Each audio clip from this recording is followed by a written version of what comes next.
there, welcome back to another show. Today I'm going to talk about Orson Welles' film Macbeth, the famous adaptation of the infamous play that you're not meant to say the name of, but it's okay, I'm Scottish, so I can get away with it. So no hex here. So this was a film that lived up to the reputation of being hexed by... Essentially what happened was Orson Welles, after his RKO experiences with Red Citizen Kane, Amberson's Journey into Fear, he was kind of thrown out. He was a boy genius thrown out, but he still had a lot of sway in Hollywood because he was a known actor. He was a good actor, and people were always happy to hire him. So he was still making films and making money in films. But obviously, to him, he was a director who also acted. Kind of like what John Huston was. You know, he was basically a director in his head, but he could act and stuff. So basically, he used the star power to make a deal with RKO, who were trying to, because they'd been making lower budget films that were basically fillers. They weren't in the same league as Warner Brothers or Columbia or MGM in the view of the industry, so they were trying to class it up a little bit. So they agreed to do adaptation of Macbeth with Orson Welles as a classy, film for them, even though it's limited budget. So Orson Welles went and made Macbeth. Macbeth was a film he really wanted to do, but he still viewed it in some ways as a test case for how you could do Shakespeare in film, because there had been a lot of bad adaptations of Shakespeare in film. The only one that had been a success was Henry V by Laurence Olivier, and that came from England. It was never a Hollywood thing, so he was going to do a Hollywood version of Shakespeare, because he did Shakespeare in the 30s in theatre, and it had been popular, so he knew it could be made popular. It wasn't like it was I'm going to be arty here. He knew he'd done it and gotten people in New York to come and see Shakespeare and be engaged. So his thing was, you keep the budget low, you use a lot of imagination, and you do your best. So that's what he did. And he made a film that confused the hell out of RKO, because Orson Welles could always confuse the hell out of his backers. It was like he sold a film to them, and then they'd see the film and they realised that what he'd sold them was the start of his thought process on it. The thought process would evolve as he was making the film. He said, we should do it this way now, should do it that way now. So Wells had everyone speaking a Scottish accent, which they couldn't understand. To them it was too long, and basically, even though it was well received in Europe, not amazingly received, it didn't have the kudos of like a Henry V. It was still like, this is a good adaptation. This is well done, this is imaginative. And it was in America, it was like just confusion.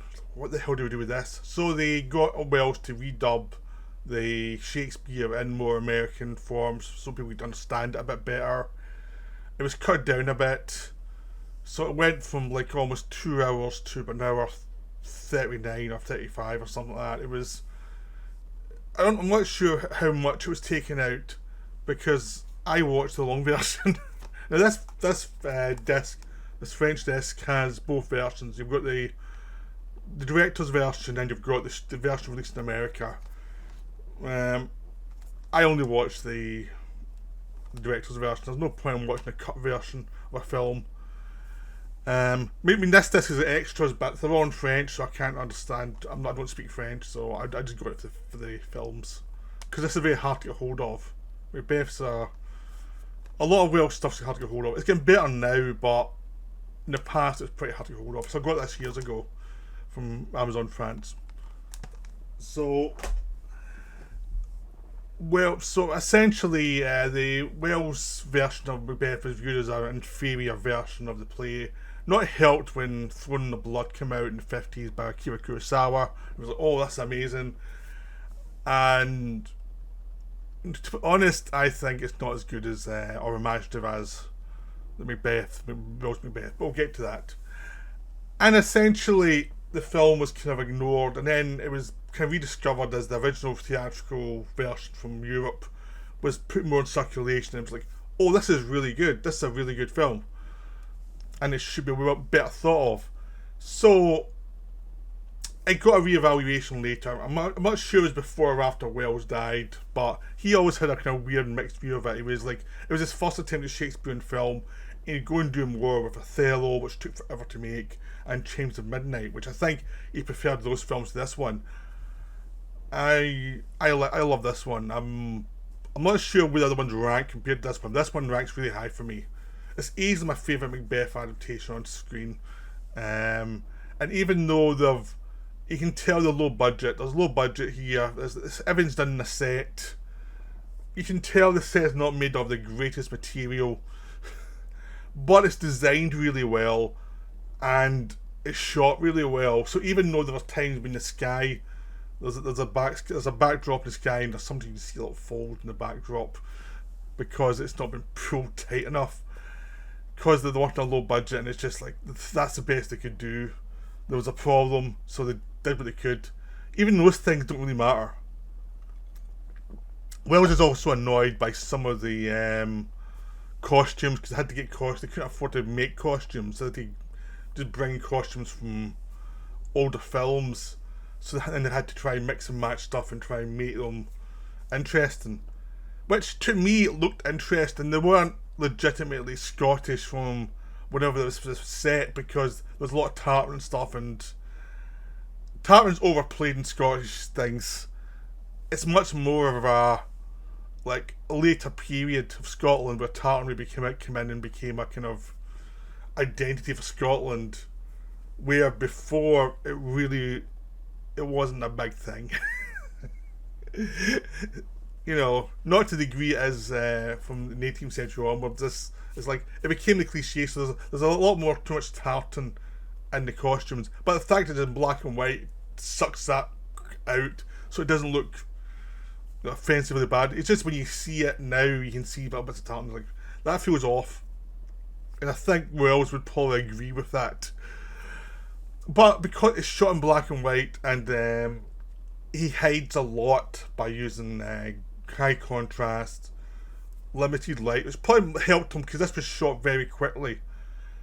And so what he did was turn the lights off and just have fill lights, and you know, he'd have certain parts of the set lit and other parts from shadow, and he would just use his budget imaginatively, so he wasn't always having to organise the perfect shot of layers of light. It was much more of like a crude lighting scheme, which suited the film. This film was set in a time where people were superstitious, and they were terrified of their own thoughts, and it just added to the atmosphere. The actual limitations, by allowing it to be crude, added to the atmosphere of the film and created something that was just unique and influential. I think I mean, Throne of Blood, there's no way Throne of Blood did not see the Wells Macbeth and had some influence on it.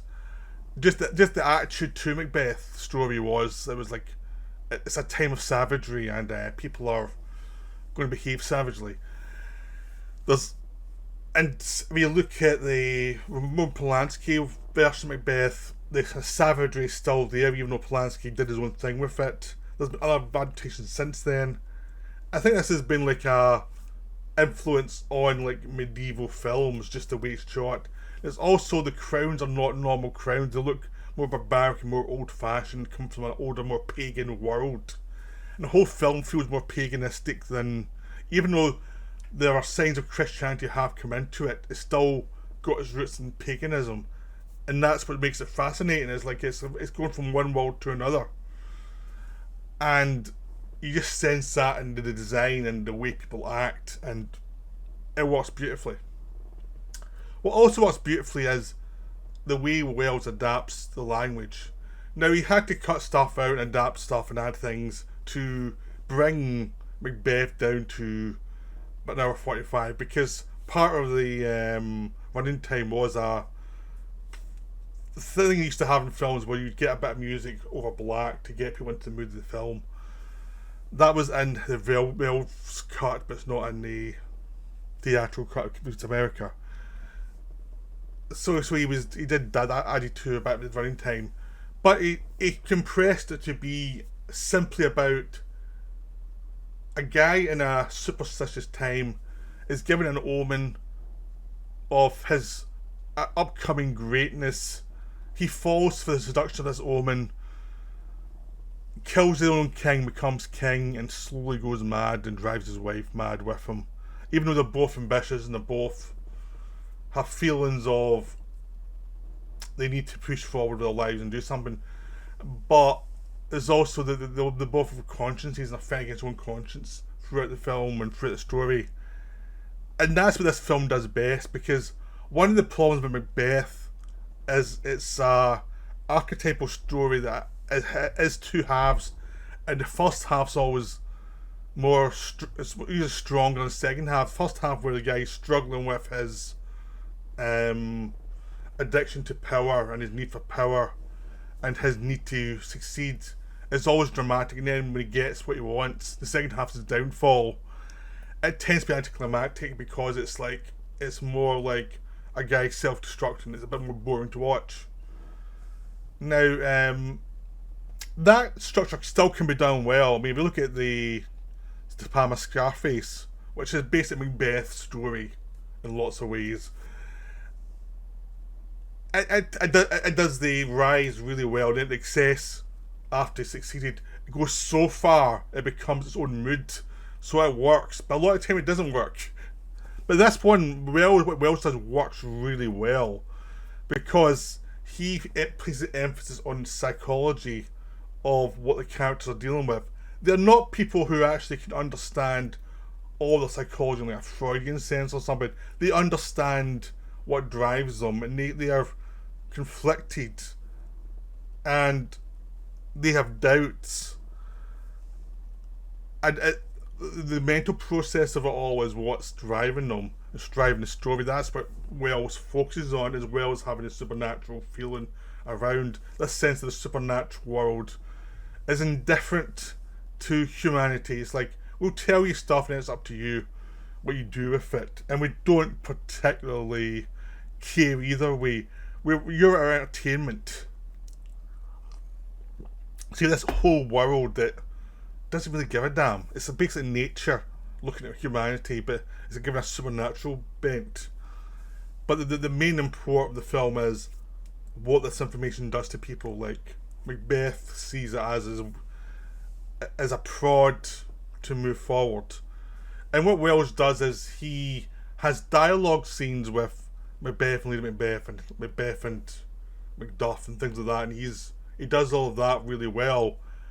But also, the monologues are just thought rather than said a lot of the time, so it's what's going on in his head, and it creates a sense of the interior and the exterior melding together at times, and it's this slow progression of madness and look, what's real, what's he said, what's he not said, in this sense of this inevitable moral sickness that's floating through the conscious mind, the subconscious mind, and it's just envelops everything. The whole world becomes this trapped by it, and you get a sense of doom and madness is something that the people of this land have been fighting against all the time. So why they revere the king so much is like he's almost the light against the kind of pagan madness that they floats through the land, and they have all these structures to keep themselves safe from the madness of the land. And then suddenly it's the infection has hit Macbeth and he cannot escape it, and the infection goes through his mind and goes through his interactions, and it's something that means that you don't get every line of dialogue because Wells is speaking Scottish dialect. And a decent accent, by the way. It's like he doesn't go too far. He doesn't try and make it naturalistic Scottish of the modern period. He creates his own kind of version of the language, taking bits from Scottish accent, but then pulling it back to a much older time where you don't know how they spoke, because they spoke Gaelic, really. So I don't think Wells is going to learn Gaelic for this one, or make his actors learn Gaelic for an RKO low budget film. So just the way he does it actually creates this sense of madness that floats, and it's seductive. So again, you don't have to know all the words, every little bit of line, but you get the feeling of it all the way through. And Wells is good at working with actors to, even if you don't understand every line of dialogue, you get the feeling of what they are. And he has like screen actors who have done theatre as well, so they can do the language, but also they know what the camera picks up. So Roddy McDowall plays the son of the slain king. You have Dan O'Harely as basically as the guy who's going to come and kill Macbeth. You know, Alan Napier, who would later on be the Alfred in the Batman series. He's like the kind of this kind of almost paganistic high chief medicine man that floats throughout the world, and is also an advisor to people. And you've got all these great characters. You've got this sense of even people who are going to get killed, they're floating in and out of other characters' world because they're all in the same world, and they're almost getting infected with the madness before they're murdered. And there's just this sense of doom and like rot that floats through the film. That travels through the lighting schemes that are all very crude, and then into the language. It's all very kind of this oppressive. It's almost like the air's been like clogged up by thought, and like Macbeth can't escape his thoughts, so he has to get drunk to escape his thoughts, and Lady Macbeth thinks she can be above the thoughts, and she can't be. She's dragged down by them and trapped by the guilt and the thoughts that float through the world that you keep on hearing throughout. There's not this continual dialogue becomes the omen of doom, the sense they cannot escape their own head space. Even if they don't have the psychological knowledge we have now, doesn't matter. Ultimately, it's like their emotional state is so terrible and it's so corruptive of everybody's world and everybody's life that leads to war, and it leads to some wonderful images of madness and armies approaching done on a low budget with just a lot of fog. And Wells is great at using low budgets and just the models and things to create a sense of a world that's in a tipping point to madness and tipping point to like rotten supernatural. And it's just wonderful. It's just a wonderful film throughout. It just feels all the whole of what Wells wanted, and that's one of the reasons why I think it's beautiful. It's just this sense of it's a perfect version of Macbeth. It doesn't mind being the eccentric one. It's not trying to be the respectful one. It's trying to be what it is. That's it. It's centered on what it wants to be. That's all it cares about. This kind of weird mood piece. And you can see why the studio looked at it and go, what the hell is this? What do we do with this? Because as with a lot of Wells films, it's not for the general population. It is almost like an art film in itself. But it's beautiful. It's a beautiful film, and it just has this strange, sick soul to it that's just, it's just there. It's one of those films I watch every so often. I don't think you can watch it all the time because the mood is so oppressive. But it's one I always appreciate. I watched it on my projector so I could see in the bigger screen and see the details of the model work. So sometimes you can see some of the model work as model work, but it doesn't matter, just the way it's been shot. Wells knows how to shoot this stuff. So even the defects in the production because of a low budget doesn't matter because Wells shoots it well anyway, so you get a feeling of the whole world is this. And whenever the fog machine starts to get used and just people just walking through landscapes, monologuing in Shakespearean language, it just becomes beautiful. It just becomes like, why isn't Shakespeare done this well most of the time? Why is it all so stiff and a lot of time just feels unnatural? It's because you need to be a genius to be able to pull it off on screen properly. I mean, if you actually ever go to theatre, there's lots of Shakespeare productions. There's not many good ones. There's a lot of bad ones of people who don't know how to use the language, don't know how to use the mood to create something. It just becomes like people attempting and failing to be good at their jobs. That's what it feels like a lot of the time. But when you see it done right like this, it's like, yeah, this plays genius. But You need a genius to be able to adapt it properly. So I hope you enjoyed this video. I enjoyed talking about this film a lot. So I'll see you later. Right, bye.